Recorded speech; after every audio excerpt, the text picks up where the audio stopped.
Management. आपको लगता है ये जो पीएसयू कंपनियां हैं, जैसे आज की डेट में एसबीआई है, चलिए एसबीआई तो फिर भी थोड़ा सा एक क्वासी प्राइवेट बैंक ही हम गिन लेते हैं, वरना बाकी सारे पीएसयू बैंक आज भी सब 1 टाइम प्राइस टू बुक पे अवेलेबल है और पीएस प्राइवेट बैंकों को 2.5 से 4 टाइम्स प्राइस टू बुक मिलता है। तो कहीं ना कहीं ये वैल्यूएशन गैप ज़रूर होगा। See again it's a market, you don't know, but the fact is जो पुराना सिस्टम था पीएसयू का, जो फोन बैंकिंग का एरा था, एनपी होते थे, वो क्रेडिट ब्यूरो आने से, आरबीआई सुपरविजन होने से, सरकार का एटीट्यूड बदलने से, बैंक का खुद का आउटलुक बदलने से, आई don't think that holds true.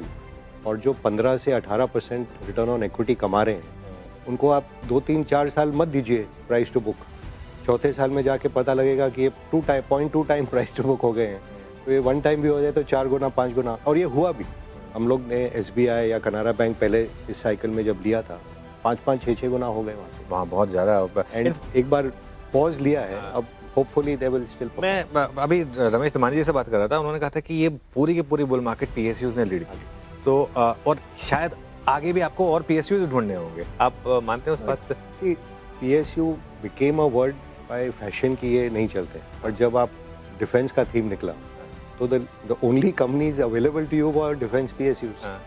तो Ramesh ji and I remember back in 2001-2 का जब बुल मार्केट हुआ था, तो बीएल और सब 60 रुपये में they were available at below the cash on the books, not even network. तो because we have good memory of having made money in the past in PSUs, we were very okay and active to go back in this cycle also. And ऐसा नहीं है कि defence PSU है तो बहुत outstanding है और banking PSU तो बहुत खराब है। The nature of that is their first objective is the social good, then comes the profit motive, which the market may not like, but then जो आपको भाव भी मिल रहे हैं, even you have to keep that in balance. एक आखिरी सवाल फिर, यहाँ से अगर आप अगले समर की बात करें या चलिए और 2-3 साल एक्सटेंड कर दें, आपके हिसाब से मार्केट में डाउनसाइड कितनी है और अपसाइड कितनी है? एक और मेरे गुरु थे मार्क फेबर, वो कहते थे if you want to make God laugh then you tell him your plans.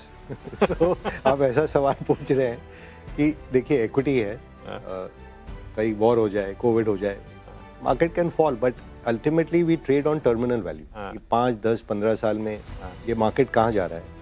और I would just suggest to audience, आज हमारी 27-28 साल की एवरेज एज है हिंदुस्तान में, अगले 10-20 साल का अगर आप सोचें, नॉर्मली ये मार्केट 5 साल में डबल होता है नॉर्मल, 10 साल में 4 गुना, दैट मीन्स 20 साल में 16 गुना हो सकता है। 16 नहीं हो, 10 गुना भी हो जाए, दैट मीन्स आज आपके पास जो 10 रुपये हैं वो 100 होने वाले, दैट मीन्स 90% तो आपका वेल्थ आगे है। तो ये छोटे मोटे 1 साल रुक गया, 6 महीना रुक गया, ये हो गया, वो हो गया, ये नहीं देखें। हम लोग 35 साल से यहाँ हैं। I can't tell you what a journey it has been, and actually we are more excited about the coming decade than about the past. I think वही ऑप्टिमिज्म, अपना मेहनत करते रहिए, पैसा बनता है बॉटम अप। कोई मार्केट कहाँ जाएगा, I don't think we care also, I don't have a view also.